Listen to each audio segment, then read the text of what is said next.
sommaire de ce journal, Jeunesse et Société, un nouveau bureau à la tête de la coordination nationale de Europod Côte d'Ivoire, avec à sa tête Kwasi Kwadio Evrard. Vie associative, l'association des jeunes avocats de Côte d'Ivoire, AJACI, a célébré son 40e anniversaire. La cérémonie a réuni les jeunes avocats venus d'une quinzaine des pays d'Afrique de l'Ouest, du centre et de l'Europe. Nous irons à Brobo dans la région du Béquet où la Fondation Magic System et CMA-CGM ont offert une nouvelle école primaire au village de Zouban. Et enfin à San Pedro, la CNPS célèbre la 28e journée africaine de la prévention des risques professionnels.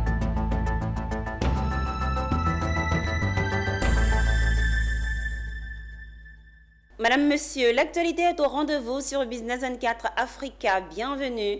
Nous débutons cette édition en nous intéressant à la jeunesse et à la société. Kwasi Kwadio Evrard, c'est le nouveau responsable des jeunes engagés pour le changement positif de la société. Il a été investi par ses pairs ce week-end au siège de l'UNICEF. Son bureau et son plan d'action ont été dévoilés au cours de la cérémonie d'investiture en présence de Anja Semien et Richard Akeke. Il est officiellement investi dans ses fonctions de coordonnateur national des communautés Europod Côte d'Ivoire. C'est dans une ambiance empreinte de solennité que cet événement marquant a réuni de nombreux jeunes engagés et des représentants de son partenaire de choix qu'est l'UNICEF. La nouvelle tête du mouvement global ayant un impact sur la vie des jeunes à travers le monde entend remplir ses missions et faire la fierté de son prédécesseur. Pour ma mission, c'est vraiment de faire de sorte à ce que Europod Côte d'Ivoire soit une communauté répartie sur l'ensemble du territoire national, de passer à 100, passer à 150 et voire même 200 communautés Europod, parce que Europod Côte d'Ivoire, c'est une communauté qui fait du bien. Et si aujourd'hui Europod Côte d'Ivoire fait du bien à 71 communautés, nous, notre objectif, c'est de faire de notre mieux de sorte à ce que Europod Côte d'Ivoire puisse faire du bien à l'ensemble de la Côte d'Ivoire pour que nous puissions bénéficier pleinement. La cérémonie a également été l'occasion de mettre en avant les réalisations et les projets menés par les Europoders en Côte d'Ivoire.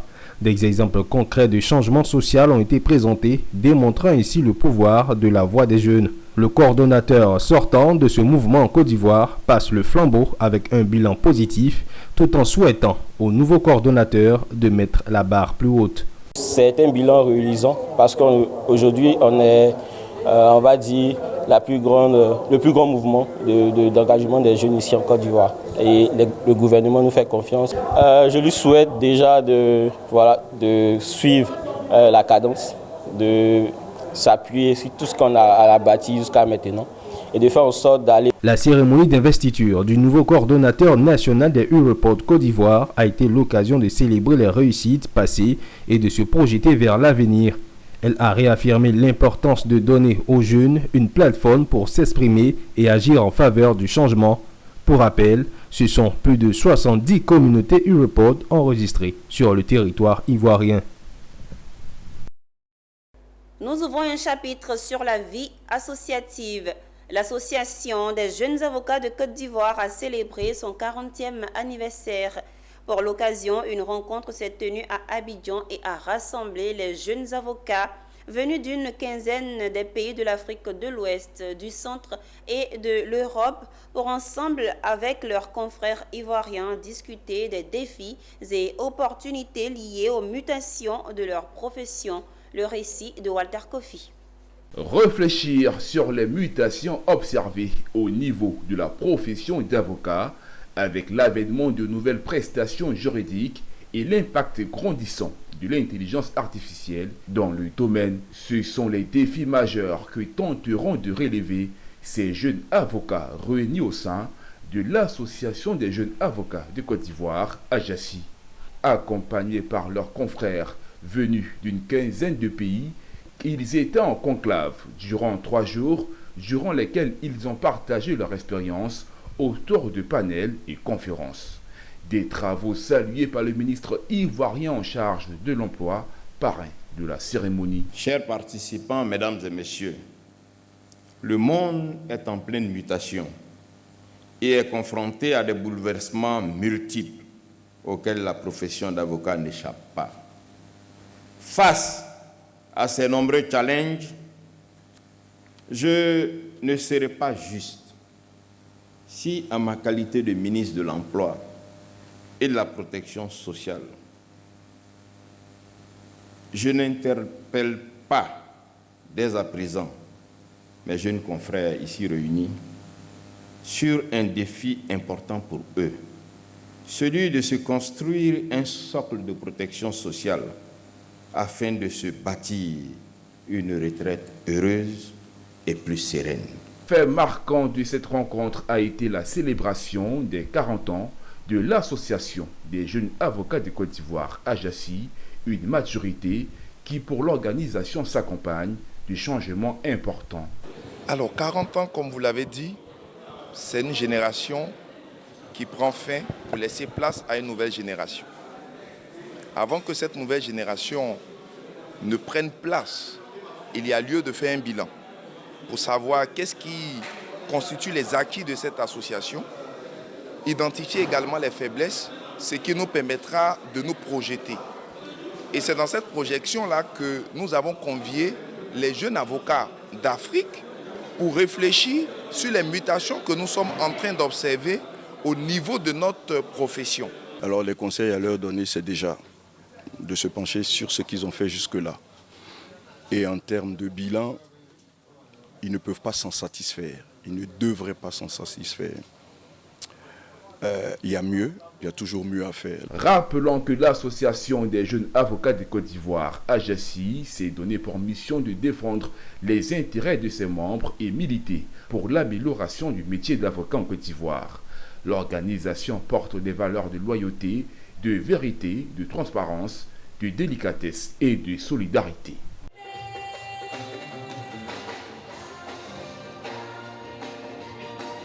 L'association des élèves et étudiants ressortissants de la région du Bunkani à Abidjan, dénommée Tchabiel Côte d'Ivoire, a initié un atelier de renforcement de capacité de ses membres.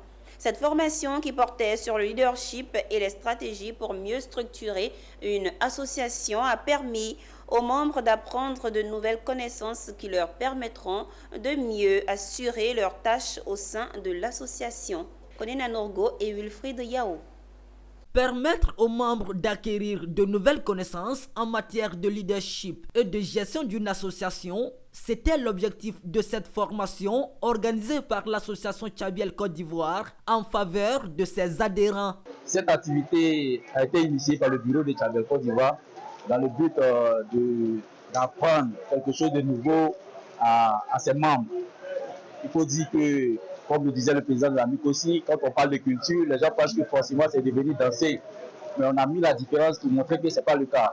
On est venu ici organiser une conférence pour que les gens puissent apprendre quelque chose de nouveau.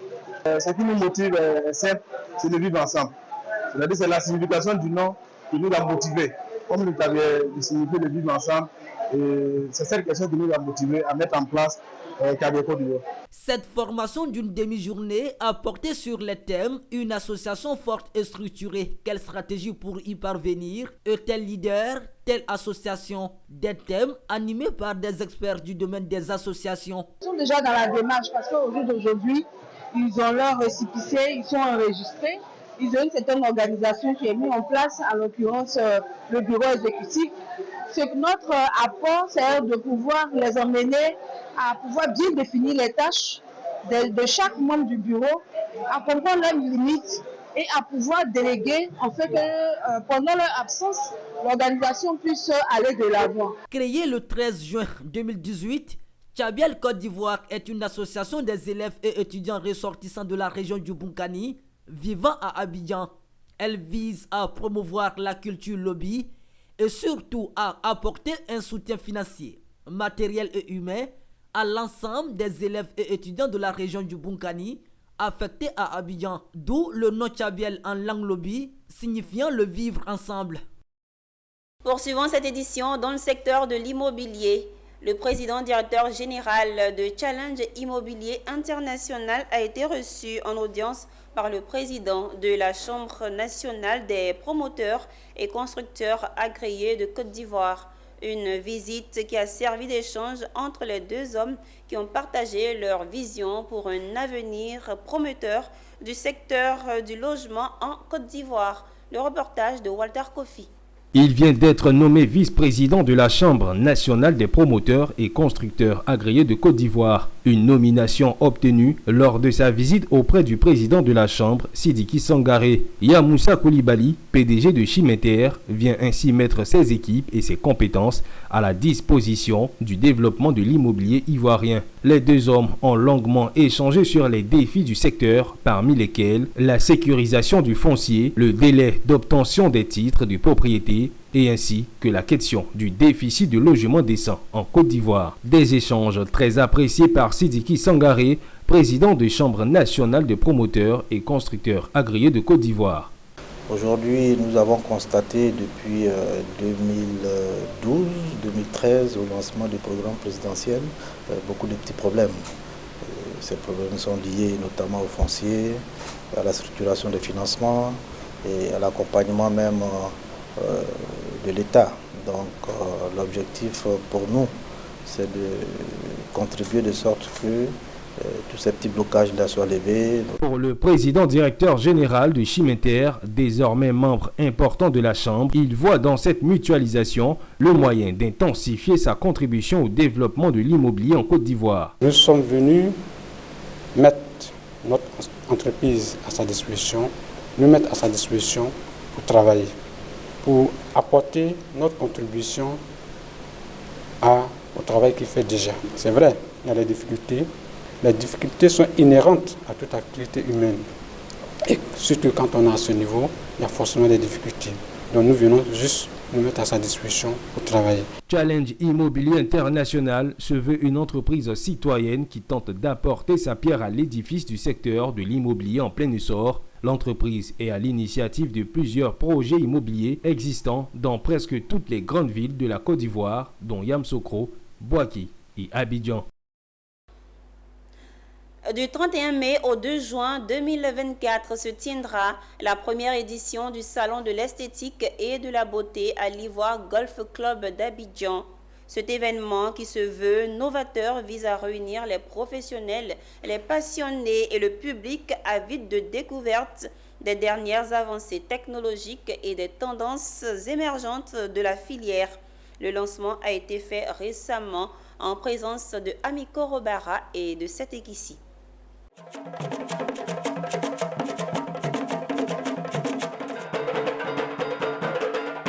C'est dans une ambiance chaleureuse que la presse et plusieurs partenaires ont pris part à la cérémonie de lancement de la première édition du Salon de l'esthétique et de la beauté.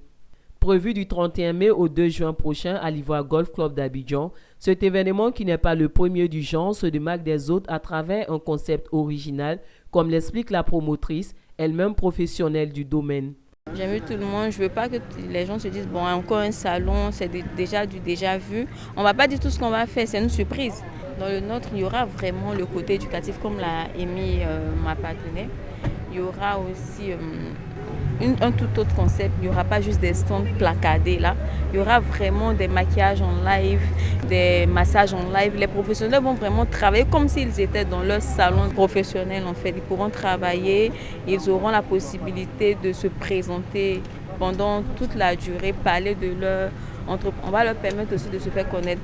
Oui, j'invite tout le monde à participer. Donc du coup, on veut qu'ils s'intéressent, qu'ils viennent, qu'ils soient avec nous et ce jour, ils ne seront pas déçus. Placé sous le thème de la beauté inclusive et diversifiée, ce rendez-vous du beau revêt un caractère pédagogique car les participants pourront bénéficier de précieux conseils de dermatologues et d'experts sur la santé cutanée. Pour sa première édition, le Salon de l'esthétique et de la beauté bénéficie du soutien du ministère du Tourisme. On soutient ce salon de manière institutionnelle. Côte d'Ivoire Tourisme est toujours aux côtés des opérateurs. Cela fait partie des champs de vision de la direction générale. Donc nous soutenons ce salon techniquement et institutionnellement pour le porter haut et selon les objectifs. La Côte d'Ivoire est en marche et la promotion touristique aussi est en marche. Donc nous, tout ce qui rentre dans cette valeur, dans cette chaîne de valeur nous intéresse. Dynamiser le secteur de l'esthétique et de la beauté, favoriser la synergie, les échanges et développer l'attractivité du secteur sont les objectifs visés par ce salon. Il s'adresse à un public large et diversifié, passionné par cet univers. Rendez-vous est donc pris du 31 mai au 2 juin prochain. Le concours Miss Mathématiques, un concours qui prône l'excellence et valorise la jeune fille à s'adonner au théorème de mathématiques, a vu récompenser les meilleurs de la 2e édition dans la région de la Maraoué, plus précisément à Saint-Fra, sous le haut patronat du président de la Haute Autorité pour la bonne gouvernance, Epiphane Zorobi Balo.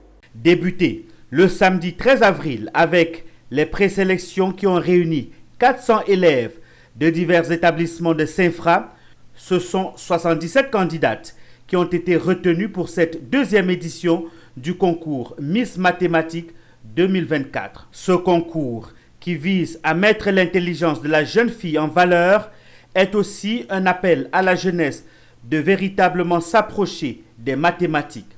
Avec le soutien de leurs différents encadreurs, elles ont su se démarquer chacune des mathématiques dans leurs différents établissements. Pour la réception des prix, je suis vraiment émue. À l'endroit de mes camarades filles, j'aimerais leur dire de se concentrer sur le travail. Seul le travail paie. Kofi Oussou, étant la marraine de la cérémonie, est un exemple pour cette nouvelle génération. Elle a encouragé ses filles et leur a prodigué des conseils. Traditionnellement, les maths, les gens disent que c'est des hommes et je vois des jeunes filles qui se démarquent. Forcément, c'est une initiative à encourager. Je ne pouvais pas rester lorsque le président m'a sollicité. Qu'elle ne se décourage pas, comme je dis, toute grande œuvre mérite du temps, de la persévérance. Et je vous l'ai dit, j'ai eu des mis en maths en terminale, le premier devoir. Mais j'ai dû me ressaisir, donc c'est de les encourager à persévérer, à ne pas baisser les bras. Le président de la Haute Autorité pour la bonne gouvernance, qui depuis la première édition encourage les élèves et fait la promotion du genre, est satisfait des résultats de ces jeunes filles. À cet effet, il a remis des ordinateurs et une tablette aux jeunes filles Miss Mathématiques de la seconde C, première C et terminale C pour les encourager à faire davantage en se démarquant. Notre présence ici a 2 objectifs. Le premier objectif, c'est inciter les jeunes filles déjà à aller à l'école, inciter les jeunes filles à s'intéresser aux sciences. C'est un domaine qui était traditionnellement considéré comme réservé aux hommes et nous voulons inciter les jeunes filles de la Maraoué et de l'ensemble de la Côte d'Ivoire à s'intéresser aux sciences. Rendez-vous est donc pris pour la prochaine édition qui regroupera tous les établissements de la région. Fini l'enseignement du savoir des tout-petits sous les paillotes dans le village de Zouban, dans la sous-préfecture de Brobo. La localité est désormais équipée d'une école primaire publique digne de ce nom. L'établissement scolaire flambant neuf a été inauguré et offert par la Fondation Magic System et CMA-CGM. Emmanuel Bonzo. C'est un rêve devenu aujourd'hui réalité pour les élèves et le corps enseignant de l'école primaire publique du village de Zouban. Si depuis une décennie, dispenser la connaissance aux tout-petits s'est effectué sous des paillotes de fortune, le cadre est maintenant différent. Ici, c'est la classe de CE1 et comme vous le voyez, ils sont 52 élèves. Voilà un peu les conditions dans lesquelles les élèves travaillent et les enseignants. Aujourd'hui, je dis merci au groupe, à la Fondation Magic System et à la Fondation CMA-CGM parce que cette nouvelle école, c'est une bonne opportunité pour nous enseignants et pour nos élèves. Et je pense qu'avec les commodités que nous avons, les résultats vont s'améliorer. En effet, la localité est aujourd'hui dotée d'un établissement scolaire flambant neuf baptisé École primaire publique Magic System de Zouban. La réalisation de l'équipement éducatif est le fruit du partenariat entre les fondations Magic System et CMA-CGM, entreprise spécialisée dans le transport maritime. Pour les 2 structures, il s'agit de contribuer à offrir les meilleures conditions d'apprentissage du savoir aux enfants de Zouban. Cette école a été construite avec toute la détermination que nous avions de pouvoir permettre aux enfants d'aller à l'école dans des conditions confortables. Donc, c'est un cadeau que nous vous faisons. Mais c'est un cadeau que nous allons regarder aussi de loin comment vous l'utilisez. Nous sommes convaincus qu'en unissant nos efforts, nous pouvons continuer à œuvrer ensemble pour bâtir un avenir où l'éducation est accessible à tous et où les rêves les plus audacieux peuvent devenir réalité. Bénéficiaires de l'infrastructure scolaire d'un coût de plus de 130 millions de francs CFA, les élèves, par la voix de leur porte-parole, ont traduit avec une vive émotion leur reconnaissance aux donateurs, promettant de produire de meilleurs résultats maintenant qu'ils évolueront dans un cadre agréable et propice à l'enseignement. Nous promettons de travailler dur, de nous soutenir mutuellement et de donner le meilleur de nous-mêmes pour faire de notre école une école de référence et d'excellence. La nouvelle école primaire publique Magie-Système de Zougban, c'est un effectif de 222 élèves dont 99 filles, dotés de bâtiments de 6 classes, d'une bibliothèque, d'un bureau de directeur, d'une salle de réunion, d'une cantine et de toilettes modernes. Il s'est tenu récemment à l'Institut national de formation des agents de santé INFAS de Korogo la cérémonie de baptême des étudiants et de prestation des diplômés. Ils sont aptes à exercer le métier de la santé. La cérémonie était placée sous le parrainage de la directrice de l'INFAS et le coparrainage du député maire de Korogo. Le reportage de Daouda Ouattara. Institut national de formation des agents de santé, INFAS de Korogo, double cérémonie de port de blouse de 1224 étudiants et de prestation de serment de 883 diplômés en fin d'année, composé d'auxiliaires des soins obstétricaux, des soins infirmiers, des sages-femmes et d'infirmiers. Après 3 années de formation, ils viennent d'être jugés aptes pour exercer le métier de la santé. Je voudrais, en tant que représentant de l'État, prendre acte de la prestation de serment qui sera faite tout à l'heure et traduire votre engagement auprès de la hiérarchie. Soyez aimables et écoutez toujours les patients qui viendront vers nous, car une oreille attentive à l'effet placebo soulage déjà les populations. On attend de ces étudiants qui sortent, qui portent haut le flambeau de l'excellence que nous ne cessons de cultiver, mais qui soient aussi des acteurs de soins humanisants. On dit qu'il faut qu'il y ait une rupture avec ce qui nous est reproché chaque fois.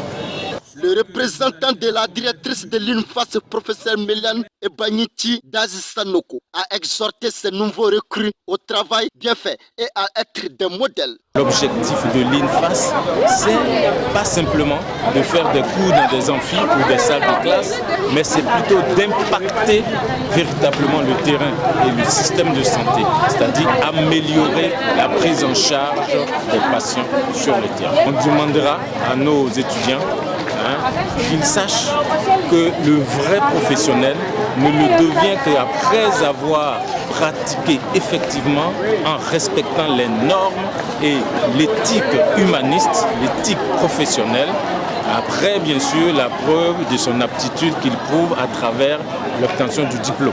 Port de blouse, prestation de serment, passation de flambeaux et la récompense des meilleurs diplômés ont meublé la cérémonie. Ouvert en 1994 avec 240 apprenants, l'INFAS de Korogo compte à ce jour plus de 4000. La Direction générale de la planification des statistiques des projets du ministère de l'Agriculture, du Développement rural et des productions vivrières en collaboration avec le projet de développement des chaînes de valeur vivrières ont organisé la première édition des assises des projets et programmes agricoles de Côte d'Ivoire à Yamoussoukro, avec pour objectif d'avoir des réflexions sur la mise en œuvre des projets et programmes agricoles et permettre aux équipes de gestion des programmes et projets d'affermir leurs liens de collaboration en vue d'améliorer leur performance dans la mission qui leur est assignée.